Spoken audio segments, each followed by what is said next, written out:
और एक बच्चा है। पिछले 7 सितंबर को राजनांदगांव के बजरंगपुर वार्ड नंबर 2 में विवाद हुआ। विवाद इतना बढ़ गया कि हत्या तक के बातें आ गई। तो इसमें 2 लोगों की हत्या हो गई थी, मुकेश धीवर और किशन राजपूत की, जिसके चलते लगातार प्रोटेस्ट भी हुए और उधर एक और भी हत्या हो गई थी। तो लगातार कहीं न कहीं जनता के मन में भय भी था और आक्रोश भी। इसके चलते पुलिस ने भी अपनी कार्रवाई की। उन्होंने भी अपने काम के चलते 8 से 9 लोगों को गिरफ्तार की, जिसका जुलूस भी निकाला गया था। अब लगातार इस मामले को लेकर राजनीति गर्माती नजर आ रही है और राजनीति के चलते अब ये भी है कि जहां पर राजनांदगांव के विधायक परिवार से मिलने जा रहे, पीड़ित परिवार से, उन्होंने फौरी तौर पे अपने मद से, विधायक मद से तीनों ही परिवार को 1-1 लाख रुपया और साथ ही प्लेसमेंट पे 2 लोगों को नौकरी की बात कही है। वही एक अनुकंपा की बात चल रही है।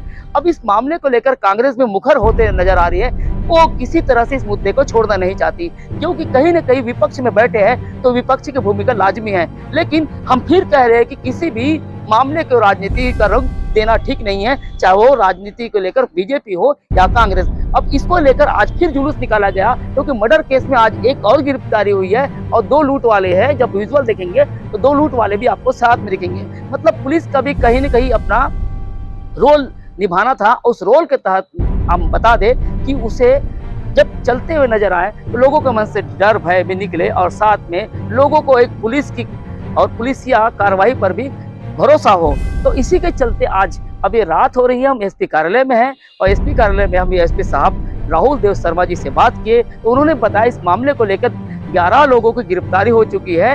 अब इस मामले में एक और आरोपी है जिसकी तलाश जारी है और जल्द ही उसकी गिरफ्तारी हो जाएगी। लेकिन गिरफ्तारी, जुलूस और कहीं न कहीं ये मर्डर केसेस जो बढ़ते नजर आ रहे हैं राजनांदगांव में, इसके सारे के पीछे यह कहा जा सकता है कि चाहे सत्ता दल हो या विपक्षी, ये दोनों ही मान चुके हैं कि इसे लेकर नशे का जो व्यापार, गोरख धंधा नशे का हो रहा है, वो कहीं न कहीं बेहद फल फूल रहा है और युवा पीढ़ी इस नशे को और इस नशे के जद में आने के बाद कहीं न कहीं ऐसे बौराए हुए हैं कि सामने वाले को देखते नहीं कि वो इसकी एज क्या है, महिला है, पुरुष है, बच्चा है या बुजुर्ग है, जो उनके हत्थे चढ़ा उसको तमाम कर देना इनका शायद मकसद होगा।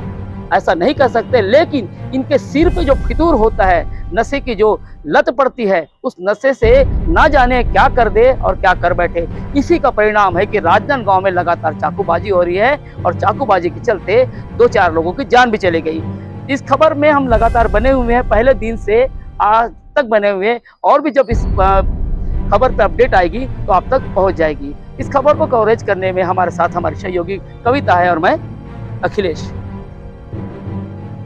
बजरंगपुर नवागांव में जो 2 हत्याएं हुई थी, राकेश ढीमर और किशन राजपूत के संदर्भ में पूर्व में ही 10 आरोपियों को गिरफ्तार किया जा चुका है। इसी क्रम में आज 11वें आरोपी शेख रेहान को गिरफ्तार किया गया है और इसके पास से घटना प्रयुक्त डंडा को भी जब्त किया गया है। इसी क्रम में बताना चाहूँगा कि ये लाल बाग में कुछ दिन पहले 400 रुपये की लूटपाट व्यक्ति के साथ हुई थी। जब उसकी योजना की जा रही थी तो उसमें भी शेख रेहान और पूर्व में जेल में बंद रजा की जो भूमिका आई है, इस संदर्भ में भी दोनों की गिरफ्तारी की जाएगी। हाँ, वो आरोपी फरार है, उसकी भी पतासाजी की जा रही है, शीघ्र ही उसे भी गिरफ्तार करेंगे।